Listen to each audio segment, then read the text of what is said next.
네, 돌아왔습니다. 네. 이제 시작을 다시 해볼까요? 시작을 하기에 앞서서 제가 좀 추천하고 싶은 도서 하나 소개하고 바로 시작을 할게요.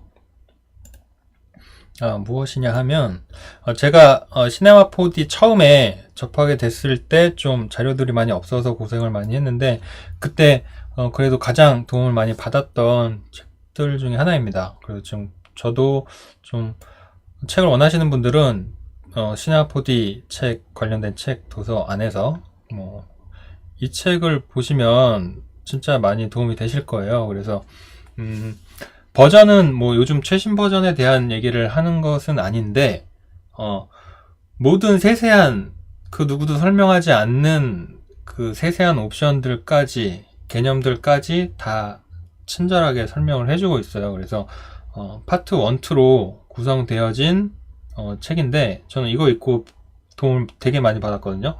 모호했던 개념들이 많이 정리가 되었고 다른 이제 온라인 튜토리얼 같은 곳에서 접할 수 없었던 디테일한 설명들 그런 것들을 좀 많이 배웠고 근데 안타깝게도 이게 종이책으로는 절판이 된 것 같아요. 그래서 도서관이나 뭐 이런 데서 좀 찾아볼 수 있고 혹은 전자책으로 구입을 하셔야 되는데 이 전자책도 제가 살 때까지는 PC 버전이 지원이 안 돼서 꼭 이 타블렛 PC나 핸드폰으로 봐야 되는 그런 게 약간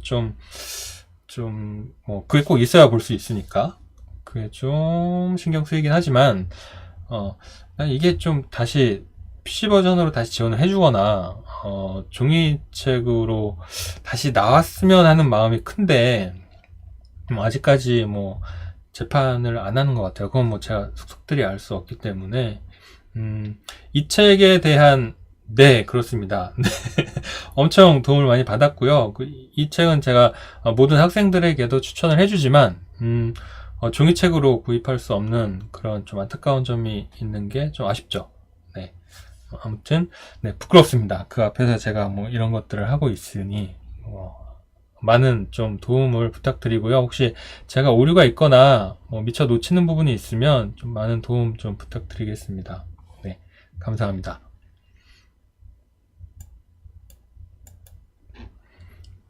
네, 그러면 이제 오브젝트 단위에서 우리가 얘들을 분리하고요. 다시 분리한 것을 하나의 단위 오브젝트로 묶어주고 이런 작업들이 필요할 때가 옵니다. 그래서 어떨 때 그런 작업들이 필요하냐면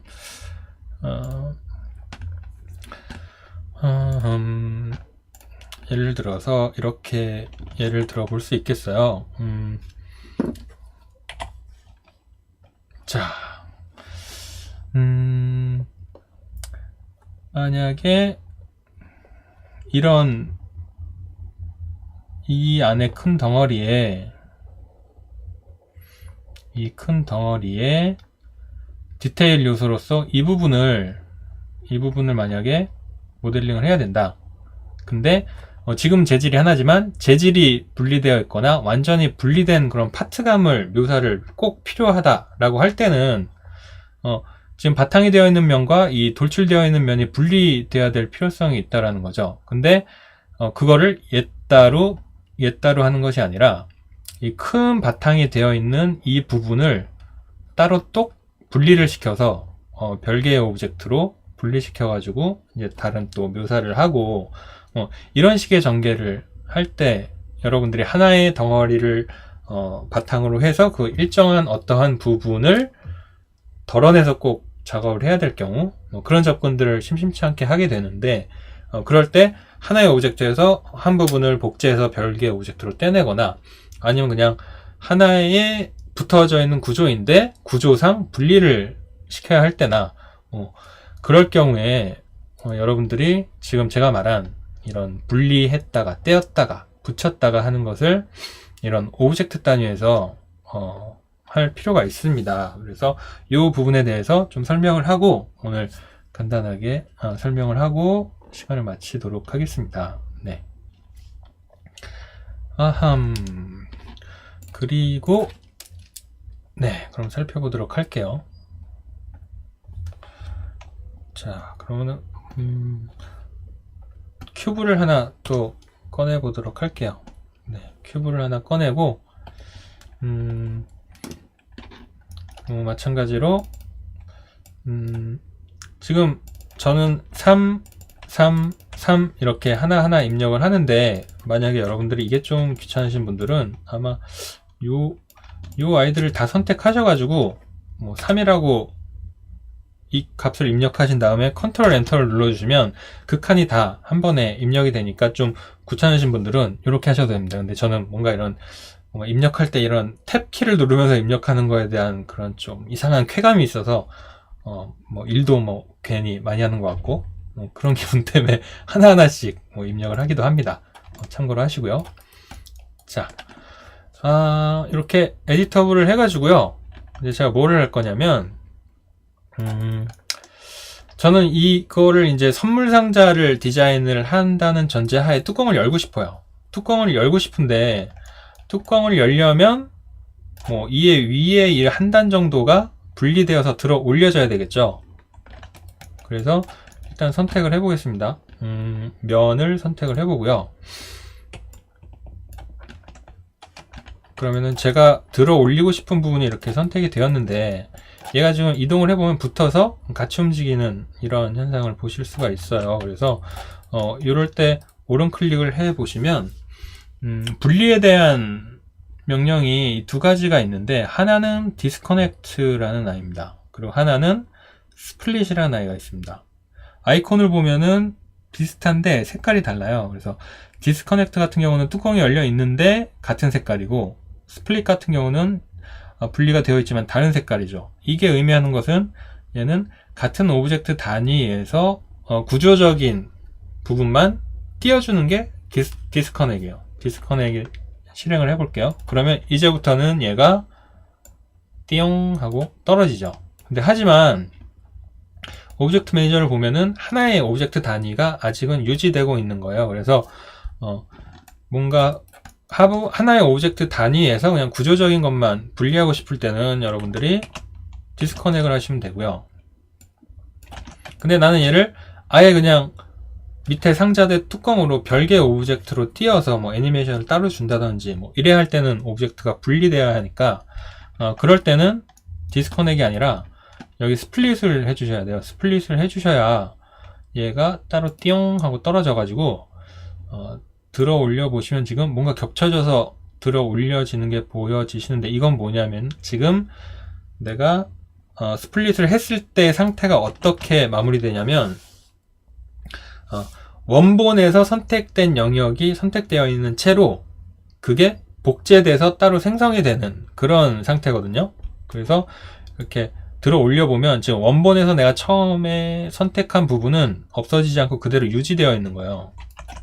그렇기 때문에 이제 복제되어서 만들어진 이 새로운 오브젝트를 잡고 올려보면 이렇게 분리된 별개 오브젝트로 축이 별개로 생성이 되었죠. 얘를 가보면 원본은 그대로 살아있고요. 그래서 이런 식으로 스플릿이라는 명령은 내가 선택한 그 부분을 별개 오브젝트로 복제를 해서 따로 마련을 해 놓되 원본은 없어지지 않고 그대로 되어 있어요. 근데 많은 작업자들이 아마 이런 의도를 가지고 작업을 하진 않을 것 같아요. 저도 스플릿을 할 때는 원본을 당연히 이렇게 분리시켜서 없는 상태로 개별적인 오브젝트로 구분을 해서 쓰고 싶어 하잖아요, 보통은. 그래서 이런 게 좀 스플릿에 불편하다면 불편한 점이랄까? 근데 그것도 사실은 두 번 손이 가는 거긴 한데, 뭐 스플릿을 해서 원본에 있는 선택되어진 부분을 지워내 가지고 하는 것도 두 번 손이 가는 일이고, 지금 제가 말씀드리려고 하는 것은 뭐냐면 이왕 손이 두 번 가긴 하는데 이렇게 선택이 안 돼. 얘를 선택이 되어 있는 상태에서 얘를 일단 스플릿을 하는 거죠. 디스커넥을 하는 거죠. 디스커넥을 해가지고 구조적으로만 하나의 오브젝트인 상태에서 구조적으로 일단 띄워 놓는 거예요. 이렇게. 그런 다음에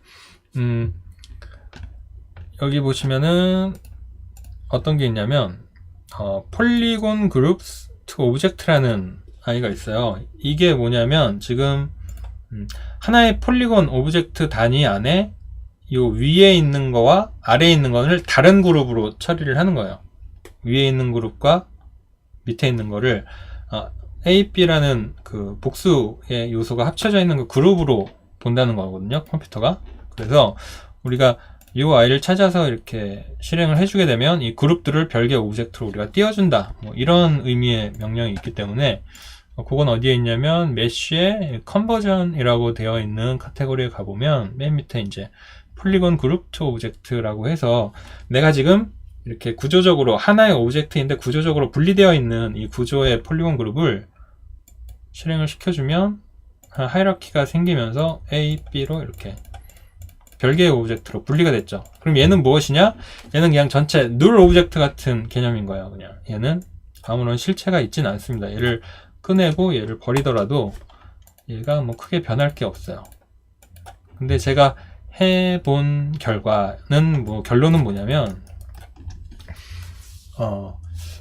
이 아이를 그냥 단축키를 하나 만들어 놓으시고 그거를 일단은 그거를 디스커넥을 한 다음에 단축키로 얘를 그룹으로 빼는 게 좀 간편하다는 거죠. 왜냐면 스플릿을 한 다음에 또 원본에 있는 거를 이제 바로 지우면 바로 지워지기는 해요. 선택이 되어 있는 상태이니까. 근데 그게 좀 초보자들은 좀 헷갈릴 수 있고 이래서 지금 제가 안내해드린 방법도 한번 써보시고, 아니면은 스플릿 한 다음에 원본에 있는 그 선택 영역을 또 지워주셔도 상관은 없어요. 근데 여기서 이제 핵심적으로 좀 놓치지 말아야 할 부분은 디스커넥은 분리를 하되 같은 오브젝트다. 하나의 오브젝트 안에서 그냥 구조적인 것만 분리가 된다 이고, 스플릿은 아예 그냥 별개의 오브젝트로 완전 따로따로 다른 오브젝트가 되어버린다라는 그것만 놓치지 않으시면 돼요.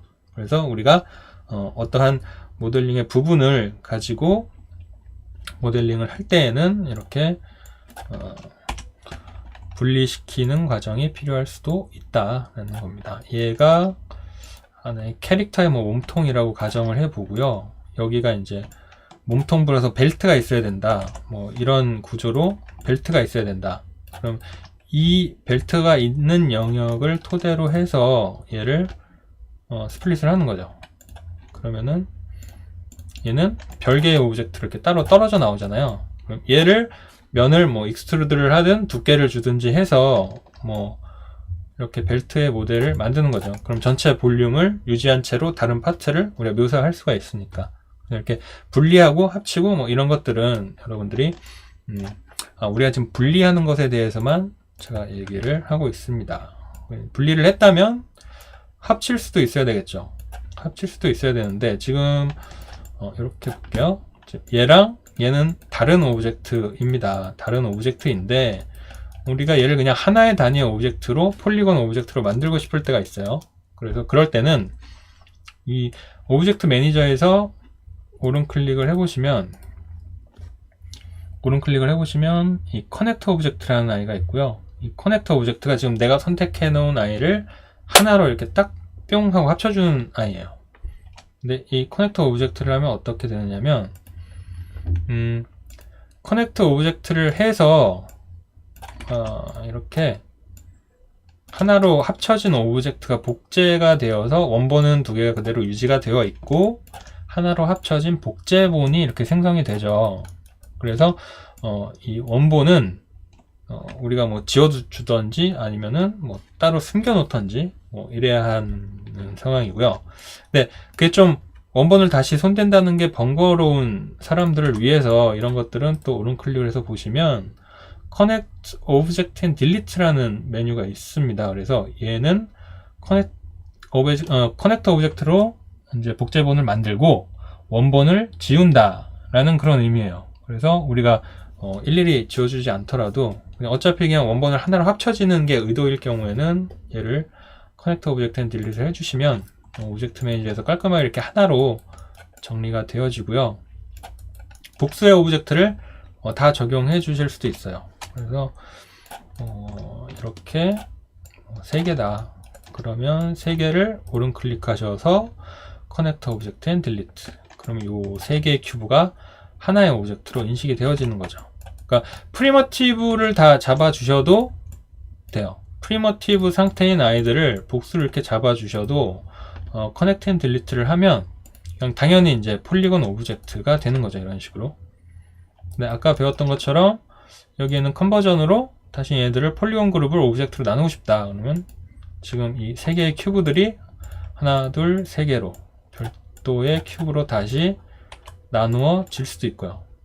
대신에 이제 축이 원래 있었던 자기 축으로 돌아가서 그게 조금 불편한데, 축을 다시 제자리로 돌리는 아이들이 있으니까 한번 알아볼까요?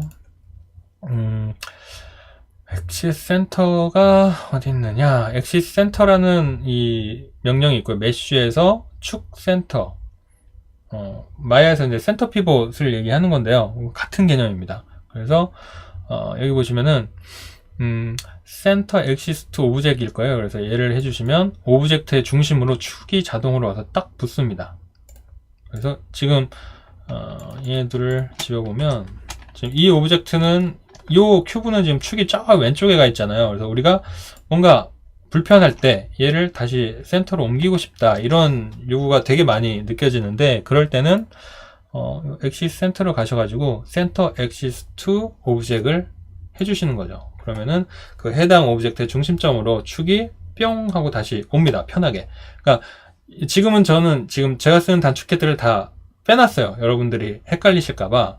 근데 이런 것들도 이제 자주 쓰다 보면 여러분들이 계속 찾아 들어가기 짜증날 때, 그럴 때 여기 단축키를 설정을 해주시면 돼요. 그 단축키 설정하는 방법은 뭐 다른 유튜브나 뭐 튜토리얼 보시면 아마 기본적으로 처음에 계속 나오는 것들이니까 한번 찾아보시고, 뭐 나중에 조금 기회가 되면 제가 간단하게, 뭐 어렵지 않으니까 소개할게요. 오늘은 조금 시간이 바투니까 생략을 하고요.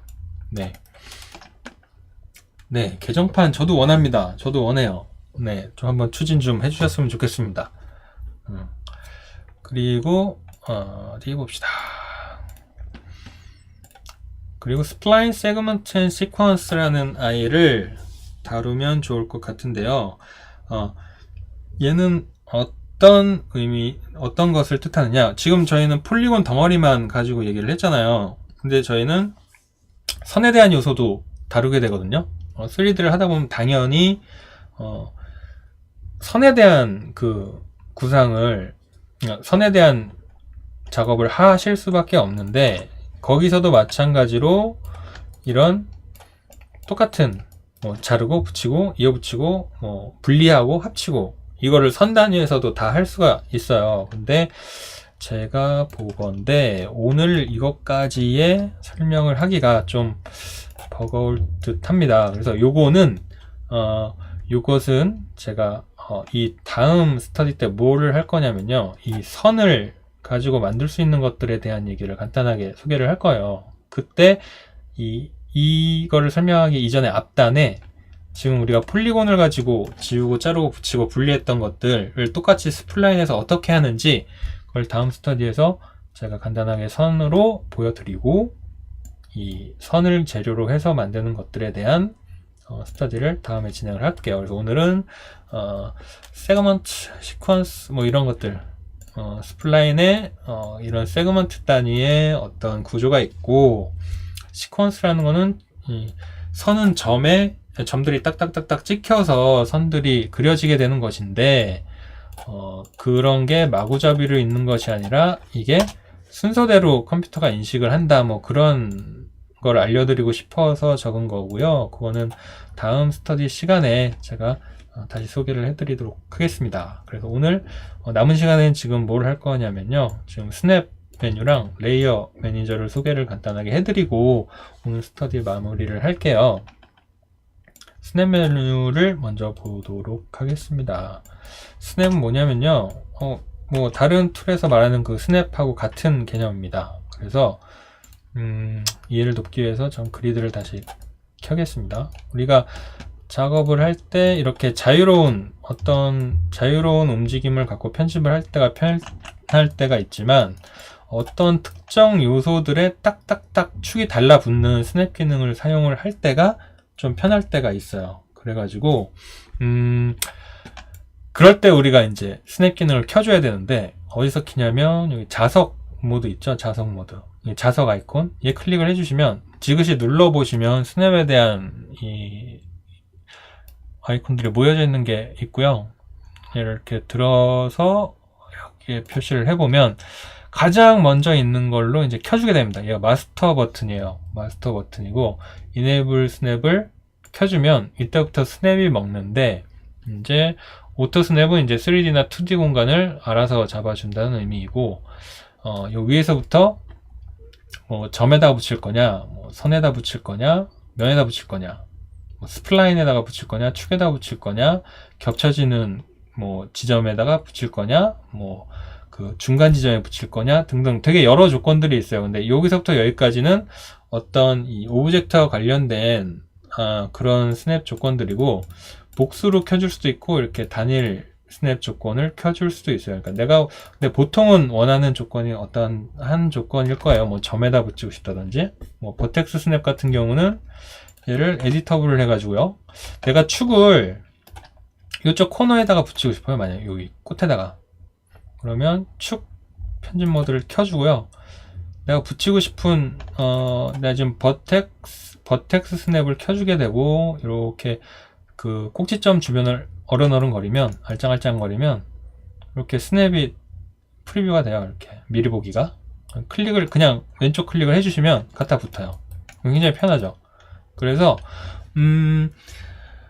이 버텍스 스냅을 했다면 뭐 어떤 목적을 가지고 버텍스 스냅을 할까요? 뭔가 명확한 위치점들을 규칙적으로 배열하고 싶을 때 뭐 그럴 때 저는 주로 사용을 합니다. 그래서 이렇게 한 다음에는요, 저는 보통 이 워크플레인 스냅도 같이 켜줘요. 그래서 워크플레인은 이 밑에 바닥판이거든요. 밑에 바닥판을 얘기를 하는데 바닥판에도 스냅을 먹일 거야. 근데 포인트에다 먹일게 혹은 라인에다가 먹일게인데 저는 주로 포인트에다가 먹입니다. 그래서 포인트는 이 그리드가 교차되는 이 지점들. 그러면 얘가 이제 이동을 할 때 이런 식으로 딱 들러붙는 거 보이시죠? 이런 식으로. 그래서 뭔가 일정한 간격을 두고 이동을 하고 싶다. 복제를 하는데 이런 식으로 복제를 하면 그리드에 딱딱딱 스냅이 먹어가면서 복제가 되기 때문에 간격이 일정하죠. 그리고 이런 것들은 평면 뷰에서도 뭐 같이 작동하는 상황이겠죠. 이런 식으로. 여러분들이 이 스냅 기능을 사용하셔서 뭐 오브젝트 단위에서도 뭐 사용하실 수도 있고 포인트 단위들 포인트 얘를 모양을 뭐 정확한 수치와 비례를 가지고 작업을 하고 싶다. 그럼 이렇게 스냅을 이 그리드 스냅 워크플레인에다가 이제 그리드 포인트 스냅을 먹여서 이렇게 딱딱 붙여나가는 식으로 얘 모양을 변형을 시킬 수도 있겠죠. 그럼 조금 더 명확한 값에 정수로 떨어지는 그런 깔끔한 모델링을 할 수가 있으니까 이런 스냅 기능들은 뭐 이런 식으로도 사용을 하실 수가 있습니다. 그래서 근데 오히려 이게 켜져 있어서 뭔가 미묘한 작업을 할 때 막 떡떡떡떡 붙어서 좀 불편할 때가 있어요. 그럴 때는 이 전체 마스터 버튼을 꺼주시게 되면 이때부터는 이제 스냅이 되지 않아요. 그래서 여러분들이 스냅을 뭐 이렇게 사용하는 요령 조금만 이렇게 따라해 보시면 작업을 하실 때 필요성이 느껴질 때 켜서 사용을 하시면 되고요. 어디 보자. 그 모그라프 101 개정판이 나와요? 그것도 사야겠네. 얼마 전에 만들었었잖아요. 뭐라고 표현해야 되지? 소셜 펀딩이라고 해야 되나? 클라우드 펀딩? 클라우드 펀딩 할 때 거기 했습니다. 그래서 한 건 받았어요. 근데 엄청 좋더라고요. 그래서 그것도 지금 제가 소개해드리진 않았는데 저희가 이제 일정 초급, 중급 단계 이상 되면 그 책도 같이 보시면 엄청 좋을 거예요. 그래서 모그라프 101, 시네마 4D 모그라프 101이라는 책이 있는데 그것도 되게 잘 보고 있어요. 그걸로 이해가 많이 되더라고요. 관심 있는 분들은 뭐 같이 보시면 좋을 것 같아요. 네, 스냅은 이렇게 간단하게 소개를 했고요. 레이어 매니저라는 것은 어디에 있냐면 레이어 매니저는 요 밑에 숨어 있습니다. 여기 속성창 밑에 보면은 레이어 매니저라고 되어 있는데요. 뭐 버튼이 많은데 이거 다 모르셔도 돼요. 그냥 처음에 몇 개만 보시면 돼요. 몇 개만 보시면 되고, 이 레이어는 포토샵에서의 레이어와는 조금 달라요. 그룹핑의 의미가 더 강해요. 뭔가 이렇게 앞뒤, 위아래 관계로 인해서 뭐 보여지는 모습이 바뀐다든지 하는 그런 구조가 아니고요. 그냥 그룹핑을 여러분들이 할 때 레이어 시스템을 사용을 하면 좀 더 편하다는 뭐 그런 얘기를 좀 하려고 해요. 이렇게 여러분들이 뭐 세 가지 그룹이 있다고 가정을 해 볼게요. 이렇게 왼쪽에 하나, 가운데 하나, 뭐 세 가지 그룹이 있어요. 그래서 얘를 보통 오브젝트 매니저에서 그룹핑을 하실 때 이렇게 눌이라는 거는 비어있는 하나의 위치값만 있는 빈 오브젝트거든요. 그래서 이 안에다가 얘네들 이렇게 때려 넣으시면 그때부터는 이게 하나의 그룹처럼 이렇게 만들어져요. 그래서 이렇게 컨트롤 G를 눌러주셔도 Alt G인가? Alt G를 눌러주셔도 이렇게 바로 그룹으로 묶여서 누르 오브젝트가 적용이 되고요. 근데 이것조차도 막 씬에서 많아져 버리면 좀 복잡해질 경우가 있거든요. 이런 것들 그룹들이 또 막 쌓이다 보면은 씬이 어지럽고 오브젝트 매니저가 너무 복잡해져서 이 씬을 운영하는데 좀 어려움이 느껴질 때, 그럴 때 레이어를 쓰시면 돼요. 그래가지고 얘를 어떻게 적용을 하시면 되냐면, 일단 가장 쉽게 적용할 수 있는 거는 내가 보내고 싶은 애들 다 선택을 하셔서 오른 클릭을 하시면 돼요. 그래가지고 레이어가 어디 있는고, 여기 있죠. Add to New Layer라고 해서 적용을 시켜주시면요, 이렇게 컬러가 들어오죠. 이 칸이 레이어 설정 칸이에요. 레이어가 어떤 레이어인지를 보여주는 칸이고, 이 레이어를 어떻게 처리할 것인가에 대한 거는 이쪽 레이어 매니저에서 해주시면 돼요. 그래서 나머지 것들도 오른 클릭을 하셔가지고 하나가 이제 레이어가 생성이 된 이후부터는 오른 클릭을 했을 때 뜨는 메뉴가 어찌 되냐면요, Add to New Layer, 새 레이어로 할 것이냐, 그 바로 위에 보면 이미 만들어져 있는 레이어로 적용을 할 것이냐, 다른 레이어로 적용을 해보겠습니다. 그러면 색깔이 바뀌죠.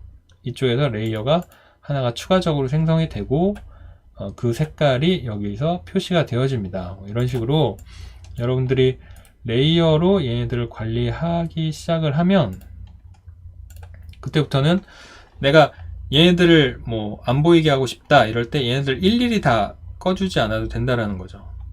얘네들 일일이 뭐 손을 대지 않더라도 그냥 묶어서 그룹으로 하나만, V는 비저블입니다. 비저블을 꺼준다든지, 그래도 렌더를 해보면 렌더링이 되죠. 그것은 여기 렌더에 이 키가 켜져 있기 때문이에요. 그래서 이 렌더링도 같이 꺼주시게 되면 그때는 렌더링을 해도 나오지가 않습니다. 그래가지고 요거를 그룹으로 레이어를 이렇게 딱 묶어서 마치 그룹을 한 번에 컨트롤 하듯이 그런 거를 여기서 설정을 해줄 수가 있고요. 당연히 자물쇠는 잠그는 것이고, M까지만 설명을 할게요. 그리고 이 M은 지금 여기 오브젝트 매니저에서 보이게끔 하는 거예요. 구조 자체를 뭐 나타나게끔, 안 나타나게끔 이렇게 하시고, 솔로는 이제 S라는 거는 솔로 버튼이어서 얘만 순간적으로 나타나게끔 이렇게 하시면 됩니다. 네. 이런 식으로 이 정도만 처음에 알아두시면 좋을 것 같아요. 여기까지. 레이어는 되게 복잡한 씬을 막 하게 돼서 정신이 없을 때 레이어로 얘네들을 구성을 해가지고 좀 더 간편하게 여러 개의 오브젝트를 보이게 하거나, 렌더에서 빼거나, 아니면 오브젝트 매니저에서 안 보이게 하거나, 요거 같은 경우는 에펙의 그 샤이, 레이어 샤이에서 딱 숨기게 하는 뭐 그런 기능하고 비슷하다고 보시면 되고요. 솔로 버튼도 뭐 에펙에서 보이는 그 솔로, 그 개념하고 똑같다고 보시면 됩니다. 이렇게 해서 레이어 매니저를 사용을 해서 좀 다수의 오브젝트를 좀 편리하게 관리할 수 있는 그런 접근이 있으니, 이런 것도 여러분들이 씬이 좀 복잡해질 때 같이 활용을 하시면 훨씬 더 좀 체계적으로 씬 관리가 되실 거예요. 그래서 기본적인 인터페이스 중에 하나니까 알아두시면 좋을 것 같고요. 뭐 시간이 또 오늘 많이 지났네요. 장장 거의 한 2시간 가까이 진행을 했는데, 오늘 스터디는, 이 정도로, 사실 이것보다 조금 더 많은 얘기를 해볼까 했었는데 생각보다 분량이 많아지네요. 그래서 앞으로 분량 조절을 좀 잘 해야겠다는 생각을 했고요. 오늘 스터디는 여기서 마치도록 하겠습니다. 수고 많으셨습니다. 복들 많이 받으시고요. 우리 다음 주 스터디에 또 만나 뵙고, 방송은 여기서 종료를 하겠습니다. 카톡창을 통해서 질의 진행을 하고요. 네, 오늘도 찾아주셔서 감사합니다. 수고 많으셨습니다. 좋은 밤 되세요.